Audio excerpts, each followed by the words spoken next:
Thank you. Excuse me, I seem to have a little cough, so I apologize if I go into a fit of coughing during my talk in advance. I want to thank the university and the Child Soldier Initiative and everyone who has worked really hard to make this possible. It is no easy task to put such a thing together. And I also want to thank you for making the time to be here this evening. I'm sure there are various things you could be doing with your time, especially since the weather seems to be nicer today than yesterday. What I want to do, I haven't quite decided what I would say to you, so I'm just going to say what runs through my mind. At some point, perhaps I will read something that I think is in my pocket here. I'll explain to you later. What I'm going to do is, for the benefit of those who may not have read my book, to sort of talk about, coming from Sierra Leone, what happened in Sierra Leone briefly, and then more so spending time to speak about the reason why I decided to write such a book and to embark on this journey of speaking about an experience that is very painful and difficult to always share with people, and what has happened with that sort of journey since it started many years ago. I am, as you heard, from Sierra Leone in West Africa, which is a very small country in West Africa. I was born there in 1980. I had a very simple and remarkable childhood. I grew up in a very small town called Mogbemo. I was born in another town called Matrujong. And my life was very much filled with community life, where everyone in the town who was older than me was either was in charge of taking care of me. So as a young boy, it was very difficult to actually get away with anything, because everyone had the right to discipline you if you did something wrong. But they also fed you, which was good. So even at a very young age, if you had to get away with anything, you had to be extremely creative, because every adult was watching you. And also with that life, I went to school. Sierra Leone being a former British colony, so there's a strong emphasis on education. So I went to school, I learned Shakespeare, I knew how to say friends, Roman countrymen, lend me your ears, have come to bury Caesar, without even knowing what it meant at some point, until later on in my life. I was also introduced, because there's a mining company near where I grew up that mined a mineral called rutile. Through that came American popular music, so I was also introduced to hip-hop music. I remember listening to Sugar Hill Gang, and things of that sort. So I started emulating all of that. And in addition to these two strands of my life, the community life, there was also a traditional life that was quite remarkable, which was the oral tradition storytelling. I visited my grandmother in a village called Kabati, and there I always listened to stories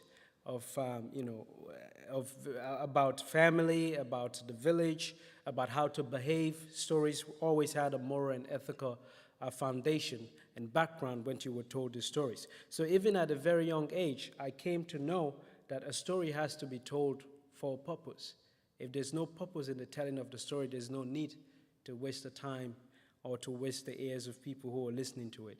For example, as a kid, how I learned this is that when you were told a story, this is how the knowledge was imparted into the young. When you were told a story at another gathering, to make sure that you listen deeply, young people were randomly called upon to retell a story that had been told. Now, if you didn't listen, everyone knew you didn't listen, because you couldn't retell the story. And when you started retelling the story, everyone paid attention. There were some stories that had freedom where you can add other things, but there are certain stories that were set. When you added or removed anything from those stories, you were immediately smacked in front of everyone. And you were reminded that when you destroy the facts of the story, when you destroy the telling of the story, you destroy the backbone of the story. So the story is no longer meaningful to be told. It no longer has the purpose that it was designed for, the mechanism for people to learn certain things. So at a very young age, I learned this. Now, all of this remarkable life that I had, the simplicity of it, the beauty of it, I didn't have electricity or tap water, but I had a very simple and remarkable life. The way I think about it now is that the only way I can express and really be able to explain it is if you've ever had a moment in your life where you laugh because something was so funny to the point that you cry out of joy. This is basically what my life felt like as a kid. This is not to say there weren't certain heartaches and certain troubles around, but mostly it was very simple and remarkable. Now, all of this changed when the war started, when I began to see people coming from the eastern part of the country who had been running from this war, and they talked about what had happened to their families, how their families had been killed, their houses burned. We could not believe that this was possible in this culture that I grew up in, where you could walk on the path by yourself 6, 7 miles as a child, and you would not fear anything. When the war reached my part of the country, everything I knew as a child changed tremendously. I went from a child who was thinking of a future of going on to university and all of that stuff, to now my life was reduced to, can I survive the next minute? I couldn't think of a long-term future anymore, of a long-term goal. And in addition, there was a strong sense of uncertainty running from the war, which is I didn't know where I was going, when this would end. There was no one to explain to us what had really happened, because another phenomenon was that children started being recruited in this war. And when I was running with a group of other kids from the war, when we came through a town, people ran away from us. Adults ran away from us. This was a place once where your innocence was celebrated as a child. Now it became a place where that same innocence was now feared deeply. So no one trusted in your childhood any longer. I was running from this war, and I lost my immediate family in the war. So my mother, father, and 2 brothers were killed in the war, and I became the only survivor of that immediate family. Now, this happened to thousands of children in Sierra Leone, not just me, and I was with some of them, and we decided to go to a military base thinking this would be a safe place to go. But this is where we were forced to fight. We basically had no choice. It was either that or be killed. And my life went from a child who was running from the war to now being the one bringing the war to others. And one of the ways that we were able to be coerced into this matter is, besides the coercion, there was a strong rhetoric of revenge, which is that the rebels are responsible for what had happened to you, therefore they don't deserve to live. If you kill them, then you avenge the death of your family. But in this process, what I learned about this concept of revenge is that in the process of trying to revenge, you take other people's lives who had nothing to do with what had happened to you, and you provide a reason for them to be part of another fighting group because they too want revenge. So we embarked into this circle of revenge that was very dangerous for everyone in the country.